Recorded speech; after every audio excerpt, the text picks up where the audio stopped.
Okay. A very good evening to all of you. Thank you very much for coming for this special briefing. As you are aware, this media briefing, the special media briefing, is on the occasion of a very important special meeting of the Counterterrorism Committee of the United Nations Security Council, which will be held in Mumbai and New Delhi on October 28th and October 29th, respectively.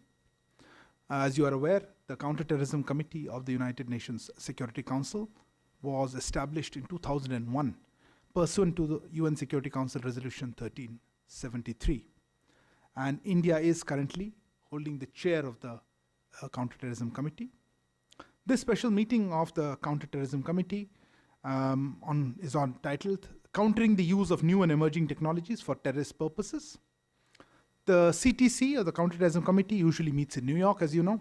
So it's a very special privilege for us, for India, to host this meeting of the CTC. To give us a sense of the next couple of days and the background to the meeting and how we look forward to what are the discussions going to cover, we really have privilege to have here senior people in the system who are dealing with this. We have Madam Ruchira Kamboj, our ambassador and permanent representative of India to the United Nations in New York, who is also the chair of the Counterterrorism Committee. We have Sanjay Verma sir, Secretary West in the ministry, who will be speaking as the host country, India, representative.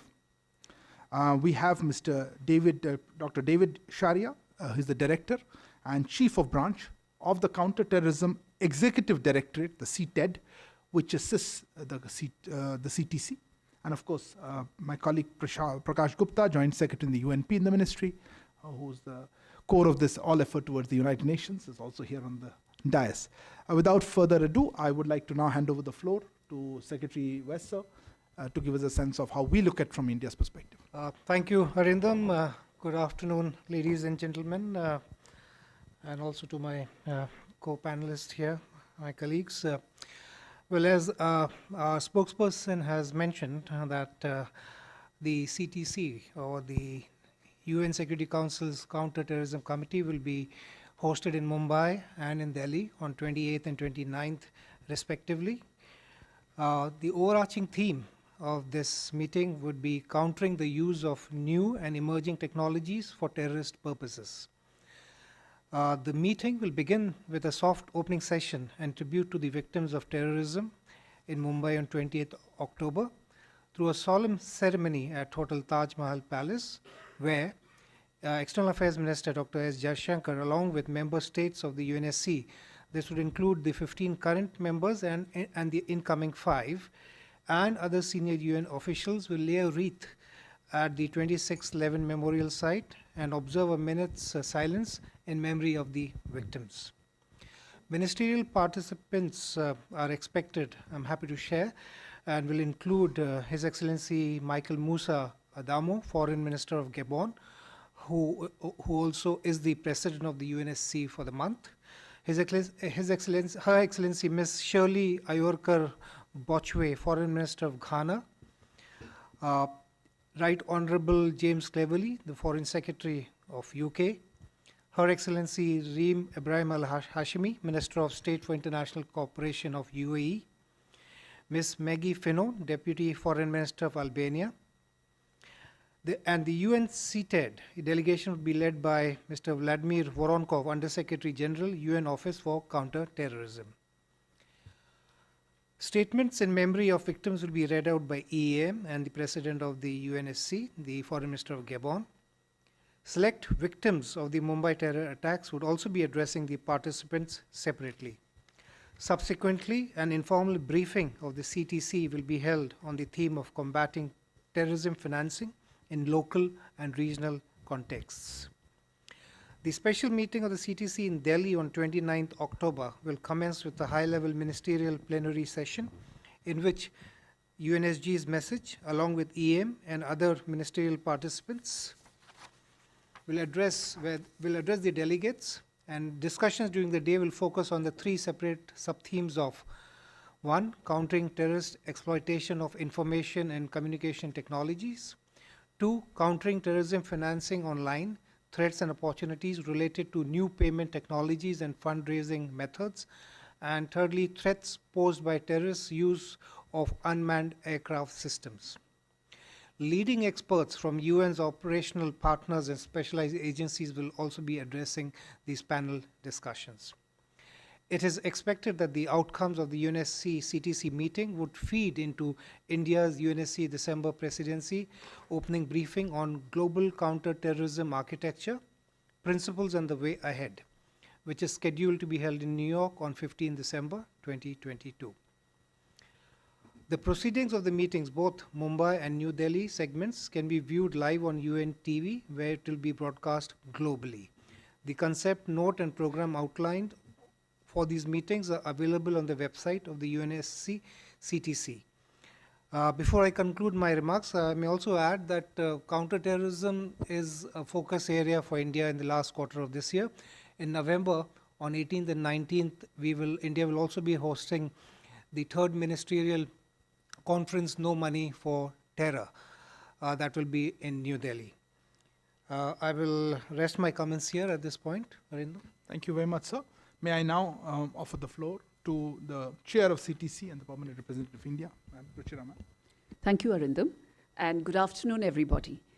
It is my honor, indeed, to address you today in my capacity as Chair of the Security Council Counter-Terrorism Committee on the occasion of its upcoming special meeting. I will start with a brief introduction to the committee and what it does before I further elaborate on the special meeting. As you would perhaps know, the Counter-Terrorism Committee was established by the Security Council in the aftermath of the 9/11 terror attacks through the adoption of Resolution 1373 of 2001 concerning countering terrorism. The committee, which comprises all 15 members of the Security Council, has been tasked with the monitoring and implementation of Resolution 1373 and requests countries to implement a number of measures intended to enhance their legal and institutional ability to counter terrorist activities at home, in their regions, and around the world. The resolution mandates the committee to monitor the full implementation by member states of Resolution 1373. To that end, the committee is assisted by its executive directorate, also known as CTED, that carries out the committee's policy decisions and conducts expert assessments of all 193 member states of the United Nations. In this vein, I'm very pleased to be joined by David Sharia and other CTED colleagues today. So welcome, David and Jennifer. I saw her somewhere. I think she's there. Dear friends, I also wanted to mention that over the past 2 decades, member states have made tangible progress in countering terrorism and violent extremism conducive to terrorism.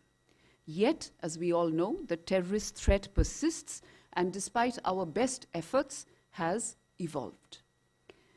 Terrorism in all its forms and manifestations remains to constitute one of the most serious threats to international peace and security, with the growing prevalence of technology and the rapid rise in digitization. Addressing the use of new and emerging technologies for terrorist purposes has become an issue of increasing concern. Mindful, therefore, of addressing this issue, whilst also recognizing the potential of these technologies to increase the effectiveness of counter-terrorism efforts, the committee has come together in India to hold its special meeting on countering the use of new and emerging technologies for terrorist purposes. The special meeting is hosted by the Ministry of External Affairs, Government of India, as you all know. On 28 October, the first day of the meeting, the special meeting will kick off with a soft opening session in Mumbai. Secretary West has already mentioned that. In this high-level solemn event, the Council members, including ministers and high-level officials from the United Nations, will pay tribute to the victims of terrorism, including the victims of the 26/11 Mumbai terror attacks. We will be honored to hear voices of victims of the 2008 Mumbai terror attacks, as well as the 2016 Brussels bombings. The meeting will be followed by an informal session on combating terror financing in the local and regional contexts, organized by the Government of India. On day 2, that is 29 October, the committee will conduct a full-day special meeting in New Delhi, which will bring together a wealth of knowledge and real-world expertise on the subject matter with participation of member states, relevant operational partners, and key stakeholders. Now you'll ask me, what will the discussions focus on? Well, they will focus specifically on the rapid development, growing use by member states, and increasing threat of use for terrorist purposes of three significant technologies. Number one, the internet, including social media. Number two, new payment technologies and fundraising methods. And three, unmanned aerial systems, including drones. In this context, the special meeting will serve to reflect on recent developments and the latest evidence-based research regarding the threats posed by the use of these technologies for terrorist purposes, as well as global efforts to counter these threats while respecting human rights and fundamental freedoms. It will serve further to explore ways in which states, operational partners, and key stakeholders can strengthen their engagement and cooperation in these areas. Let me reiterate once again that terrorism in all its forms and manifestations constitutes one of the most serious threats to international peace and security, and that any acts of terrorism are criminal and unjustifiable regardless of their motivations, wherever, whenever, and by whomsoever committed. The committee is determined to engage with all relevant stakeholders to assist member states in their efforts to address this terrorist threat. I am convinced that our deliberations and discussions during the special meeting will further contribute to enhancing the effectiveness of the overall effort to fight the scourge of terrorism on a global level. Thank you. And I and my colleagues from CTED and, of course, Secretary West stand ready to respond to any questions. Thank you. Thank you, ma'am. Would Dr. Sharia like to say a few words? Thank you. Thank you, Mr. Secretary, Madam Chair. Let me start by warmly thanking you and your government for your principled leadership of the UN Security Council Counterterrorism Committee. If it's not too late, allow me also to wish you all a happy Diwali. And let me introduce myself. My name indeed is David Sharia, and I'm a director at the Counterterrorism Committee Executive Directorate, also known as CTED. With your permission, let me delve deeper into the rationale behind this timely meeting, which is the outcome of many discussions held between our government, between our office and India and the government of India, and between the Security Council members themselves. The final outcomes of these discussions was just presented by the chair, and it has a fundamental assumption in it. The fundamental assumption is that underpinning this meeting is that new and emerging technologies are a force for good. Let there be no mistake about it. The internet allows all of us to communicate in ways we could not have imagined a few years ago. It allowed the world economy to continue to function despite all the hurdles brought on us by COVID-19. New payment methods allow remittances to be made easily, rapidly, securely, and cheaply, also to parts of the world where modern financial systems do not function well or don't even exist. And UAS, or unmanned aerial systems, help farmers plan harvests better. They allow medicine to be brought to remote areas and humanitarian assistance to be delivered to conflict zones or to areas struck by natural disasters. But it is because these technologies are so powerful, so disruptive, and so transformative that they become such a threat when they are misused, abused, or weaponized. And indeed, as the chair has already noted, all these three types of emerging technologies have been used by terrorists, and the risk the terrorists will use them is only growing. This alarming risk led the Counterterrorism Committee, under the Indian leadership, to decide that it is time to act. Over the last few months, and in the coming few days, the CTC members, represented, as was mentioned already, at a very high level, will discuss what the shape of our response will look like. They all agree that whatever our response is, for it to be truly effective, it must be truly global. We are only as strong as our weakest link. The members have therefore agreed to work collaboratively in tackling these issues, despite many differences among themselves and despite numerous other pressing global challenges. Because after all, it is all about partnership here. It's partnership among member states, with civil society, international organizations, and the private sector. This is also a priority for CITED, including its valuable partnership with such organizations as the Global Internet Forum on Counterterrorism, whose founding members include Facebook, Microsoft, Twitter, and YouTube. Over the coming few days, the members of the committee will answer questions such as how can the risk from these technologies be mitigated while preserving all the benefits they offer to our societies and to our economies? And how can that be achieved while also preserving our values, including in particular freedom of expression, the right to privacy, and other fundamental rights? Private sector will be active in this, will be very active and participating in this meeting. They will be asked questions: how can strong enduring partnership be developed between the private and the public sector?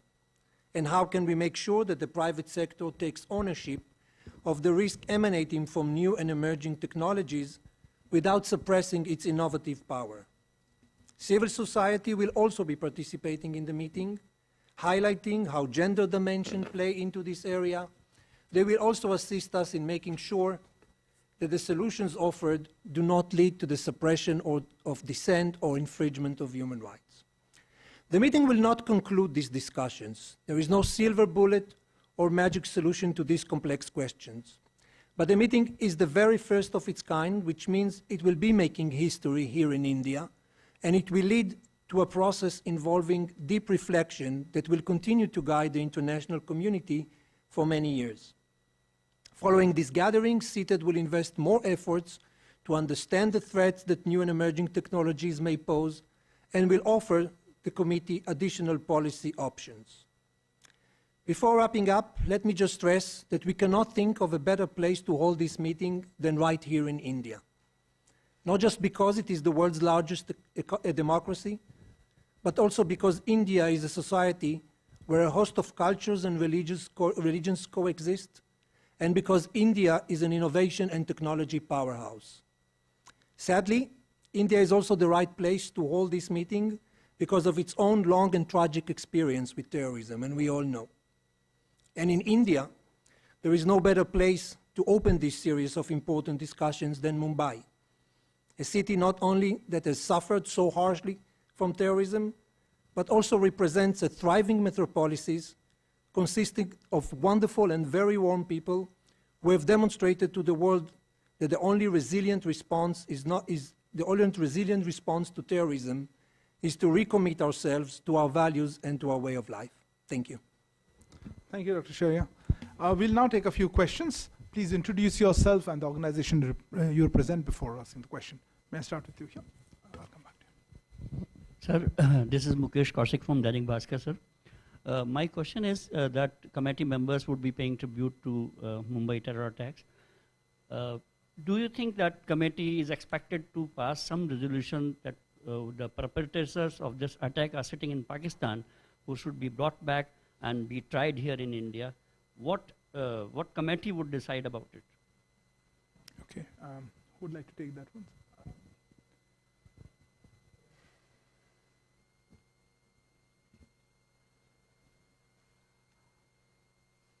There will be a document issued after the meeting. The larger purpose of this unprecedented meeting in India of the Counterterrorism Committee in Mumbai will resonate with the rest of the world, because in 2008 what happened was an attack on what would be the identity of India in the financial and commercial space, a city which the imagery, where there is the Gateway of India, the stock exchange, the Bollywood, the advertising agencies, reflects the best of India in terms of its economic development in recent years. The fact that the CTC has agreed to begin its deliberations, even if in a soft opening manner in Mumbai, is a message in itself.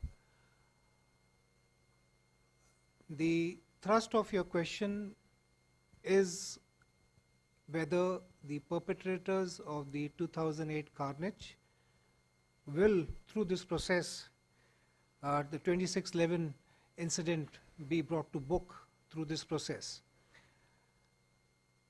The narrative against counter-terrorism is one which faces challenges of its own, both on matters of principle and processes. At the same time, while UN anchors the global efforts against counter-terrorism, there are other processes as well, and I would like to draw your attention to the FATF process. And you will recollect that only last week, because of that process, Pakistan had to admit and to begin some sort of legal process. It's not very clear where that legal process will culminate, but against two individuals who were directly responsible for the carnage, the 2611 carnage in Mumbai. We will not venture to suggest that the general discussions and the consensus building which we aim to achieve through the deliberations in Mumbai and Delhi will double down on any specific event, but I think the backdrop, the timing, and the whole nature of how this programming has been put together would suggest that we see such efforts, whether in the UN or outside, it's a slow process. It's painstaking. Sometimes double standards are expressed, sometimes it is politicized, but we will have to live with that, we will have to negotiate that with like-minded countries. So this is an ongoing, I wouldn't say struggle, but it is something which we are trying to incrementally tighten against forces which use all types of excuses to resort to medieval or primordial ways of resolving political differences. Thank you. I'm Siddhant from Beyond. Ma'am, my question to you is, as the chair of the counter-terror body, what actions India has taken in terms of dealing with the issue of cross-border terrorism as the chair? And to you, sir, my question is, will India be raising the issue of politicization of the sanctions regime by countries like China when it comes to putting a hold? Thank you very much, Siddhant, for your question. And let me just very quickly take you back to January 2022. We have been chair of the Security Council Counter-Terrorism Committee since January this year. And as you can imagine, this has been a very intense period of activity leading to this special event that we will be conducting in Delhi and Mumbai. You would also recall that in January 2022 itself, the External Affairs Minister of India, Dr. Jaishankar, had elaborated upon an 8-point approach as India deals with the scourge of terrorism. I also want to highlight to you that for the first time in 7 years, this special meeting is being held outside New York.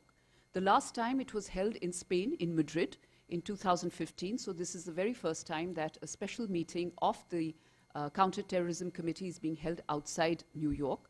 All efforts have been geared towards making this a success. In terms of what you asked, what we have achieved in inverted commas, I would signal your attention to two particular areas. One, I think it has been highlighted that there is a great need to speak with a united voice and with a common voice as we counter this scourge and menace, which we all agree is one of the most dangerous threats that face humanity today. And the second thing I would like to highlight is the issue of double standards, where we have said that there are no good or no bad terrorists. And we have said before, both the External Affairs Minister and later on the Indian mission in New York, that those who propagate this distinction have an agenda, and those who cover up for them are just as culpable. So what I am trying to say is that, and as I said in my opening remarks, there can be no justification whatsoever for terrorism, regardless of motivation, wherever, whenever, and by whomsoever committed. Thank you.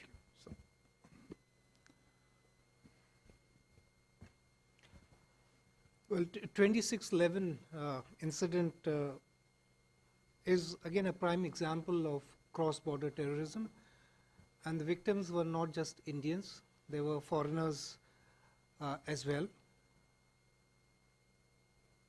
Now, your question on our attempts to designate terrorists, or what is called under the UN listing process through the UNSC,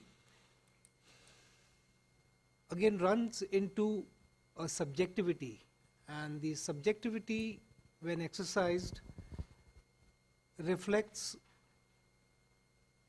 the fact that the institutional arrangement or decision-making processes in a body like UN seem outdated, anachronistic, and India in various forums has referred to reforming multilateralism. The fact that objective listing processes, which we have endeavored to initiate with like-minded countries and friends, have run into objections on technicalities, on subjectivities which are guided by geostrategic alliances far removed from the original cause for which the listing was suggested. Until we see an overhaul in the multilateral process, whether in the UN Security Council or in the larger UN system, I think we will continue to face these challenges. And for that reason, at this point, I can only reiterate, whether it is a country you have referred to, or there are other issues on which a technical hold is placed, is because the hold is allowed to be placed. The working methods, the rules, regulations reflect a world of 1945. We have moved on, but sadly, arrangements and processes which should reflect reality of the 21st century are yet not a work in progress. Thank you. Smita? Smita Sharma, just a follow-up question to Mr. David. You know, Ambassador Verma there spoke about the difficulties, but you spoke about it's time to act, the weakest links. How do you really act when you have a country, a veto-holding power like China, place on hold resolutions to designate individuals as global terrorists at least 4 times since June alone this year? Doesn't it defeat the very purpose of such meetings? And to Ambassador Kamboj, is cryptocurrency going to be an area of focus? Because that's an area where India is also thinking about legislating a ban, especially in terms of terror financing. Is that something that's going to be a part of the deliberations?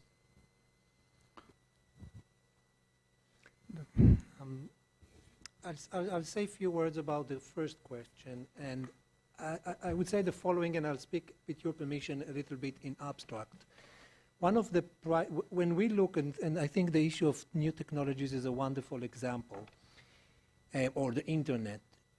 Whatever we develop here in India or in any country, any national regime to mitigate any risk emanating from any of those technologies, be it terrorism, organized crime, or any other risk, will not be effective unless it's truly global. We know that.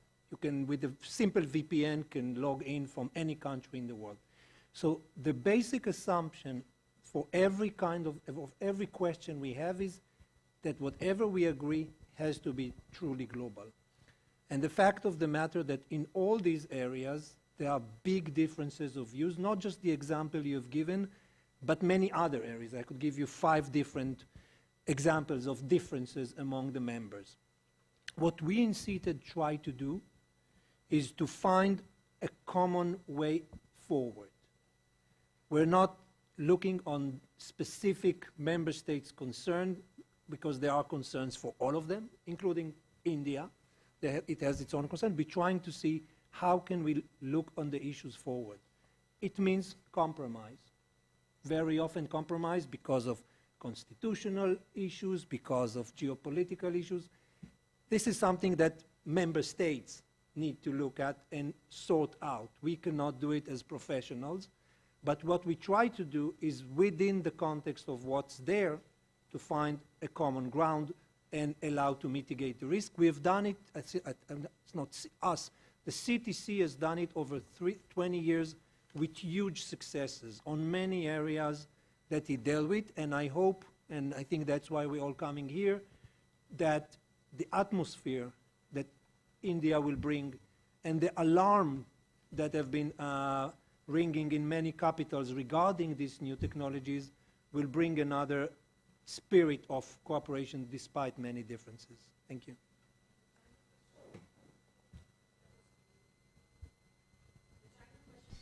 To me?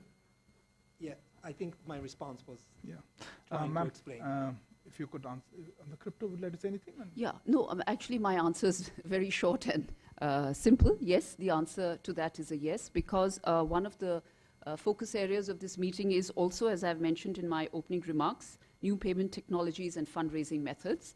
And there will be, in fact, in Mumbai, there is an informal session immediately after the soft opening, with a focus on countering the financing of terror in both local and global context.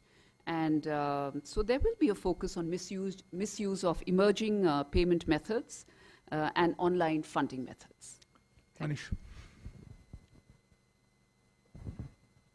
My question is, Madam State sponsoring... Introduce yourself, please, for the record. My name is Manish Chand, India Rights Network.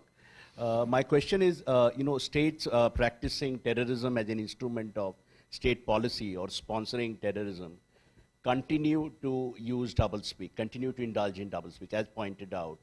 What kind of leverage Counter-Terrorism Executive Directorate, Counter-Terrorism Committee has to call their bluff, to make them really, stop these activities from going on? And the second is, in terms of outcome, what specific steps, you talk about, stopping the abuse of emerging and new technologies. Are there some country-specific proposals?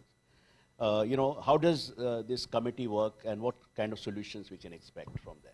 Thank you. On the first question of state sponsorship of terrorism, the main tool that the committee has is, as was mentioned by the chair, is visiting countries through us. We are the long arm of the committee, but eventually it is the committee that actually visits the country, and we go from one country to another, all 193 countries, and when we go, we ask questions. We ask simple questions, we ask tough questions, and we usually get to the bottom of many of the issues you're addressing in your question.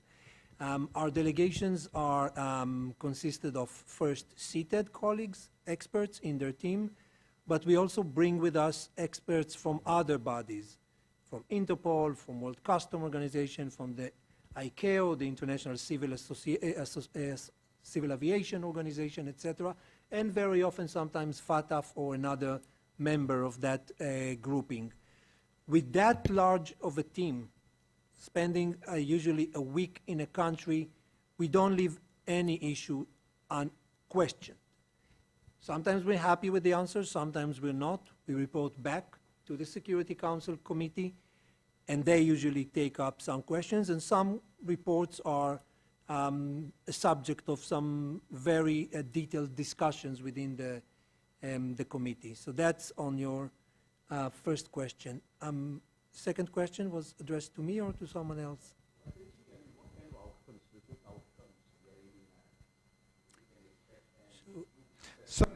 You're not on record, so without the microphone, it won't work out. No, what I'm asking is that at the end of this meeting, I'm not trying to preempt the outcome, but essentially, what kind of outcomes, specific outcomes, we can expect in terms of concrete initiatives? to thwart the abuse of emerging and new technology. Super. How about you come to the meeting? Do you have any plans for Saturday? Yes. If you can come, there will be wonderful experts coming there. Great and brightest mind will think collectively, what can we do? And we will, of course, collate what they bring, analyze and synthesize it. And right now, the CTC is discussing, negotiating what the specific outcome would be. But one thing I hinted in my remarks is that it will be the beginning and not the end. There will not be a solution at the end of the minute, but it will be a process that the CTC and the members will commit to. If So I would may you like add to- there, okay. the committee will continue to remain seized of the issue, even after this meeting. It's an ongoing process. Anything else you want to add, sir? Well, yes, of course, one can't preempt the outcome document, because that would rest on the discussions taking place over 28th and 29th of October. But this is a process. It is not the meeting to end all our troubles, but the fact that it is being held in Mumbai, and it sort of it is a recognition. It is a recognition. You could probably argue that it could have been done earlier, but it is a recognition that this world is not ready to see another 26/11. I think that in itself is a statement. And beyond that, it is a process. I mentioned FATF, I mentioned the ministerial no money for terror. These are separate journeys on the counter-terrorism narrative with one common aim. And because this is a terrain which doesn't allow for binaries, there are a lot of gray areas and a lot of maneuvering space for country positions which are removed from the larger objective of eliminating terrorism from this planet. It will be a slow, painful process, but events like this, the CTC meeting in India, in the 75th year of India's independence, I think it's also part of a larger global footprint where we are engaging the world not only in terms of climate change, but counter-terrorism, G20 presidency. I think the larger sweep of India's engagement could also be appreciated through this event. Srinjoy. Times now, Srinjoy Chaudhary. A day will come when it will not be necessary to send 10 terrorists across to Bombay. And that is because with increasing technological advances, UAVs are getting a longer range, and they are getting heavier, and they can carry more payloads. Now, will there be any discussion on technology denial vis-a-vis drones? Because they could well be the next big weapon for terrorists. Thank you. Anybody would like to take that? Answer very quickly. The answer is yes. I cannot tell you what will be the outcome of the discussions because member states are discussing. And as we said, it's the beginning of the process. And again, one of the things that India has done to this issue is that it put it through this meeting at the center of Security Council discourse. And not just for that weekend, for years to come, because hopefully that outcome document will pave the way, again, not for the solution, but for how we're going to approach these problems that are going to remain with us for many years. Thank you. Yeah, please. Hi, my name is Narayanan from German television. Will there be any special intelligence sharing arrangement among these countries? If yes, what would be that?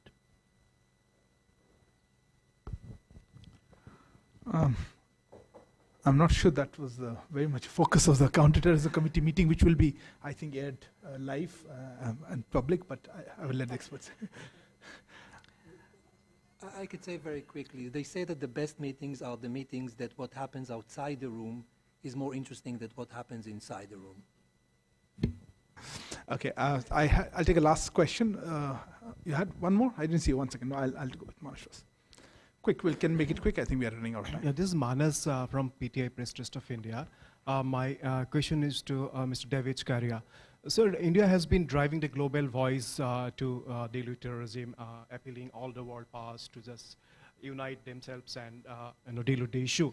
So, what is the significance of hosting of this conference, key conference in India, when India has been facing the problem of terrorism, cross-border terrorism, particularly from Pakistan, for last in several decades? So just want to ask you about the significance of hosting of this key meeting here. I think Dr. Sharia did mention that, or who's it addressed to? Okay. I think it mentioned in opening remarks, but if you would like to take the floor, I leave it to you. I could say, I think we are grateful to India because these issues have been discussed for a long time among experts. And I think the last question was addressing. Experts are concerned, governments are concerned, and until one government said, okay, let's take it to the Security Council and let's leave everything else we do, and as you know, there is a lot happening around the world these days. Let's leave everything else we do and focus on these three questions because these are very big concerns for all of us. I think that's leadership. Thank you. Last question there. Kalol from The Hindu. I just want to know, given the importance of Afghanistan in terms of as a source of terrorism and also narcotics, how would you deal with it, especially since Taliban is in power in Afghanistan? I mean, what are the concerns that may come up in the meeting about Afghanistan?